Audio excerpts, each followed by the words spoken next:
'Di ba? Walang makeup ang lola niya.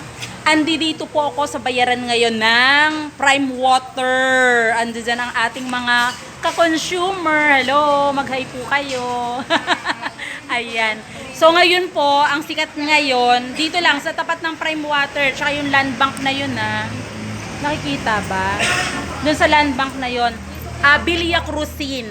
Apo, dito po kayo tatapat sa aking magandang estudyante, kay Ate Cindy Cruz. Ano na ba apelido mo ngayon? Marabilia. Dito na po kayo magbayad. Oo, kaysa pumunta pa kayo ng SM Fairview, joke. SM Tungko at saka Star Mall. Pwede po kayong pumunta dito. Sa Talipapa, tabi lang, tas Villa Crucin, tas Headwaters. Okay po.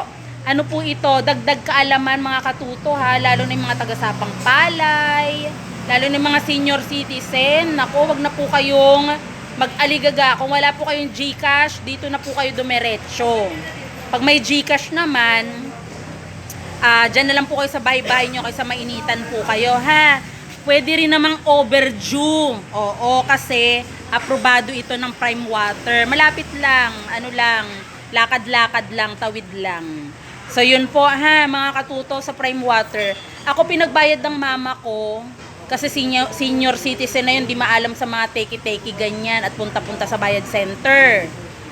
Edi eto na po, sinasabi ko pat ina-announce sa inyo, dito na po kayo magbayad. Malapit na malapit lang. At nako, napaka-approachable ng ating mga cashier. Cashier talaga, no? Sige po. Hi! Ayan sila.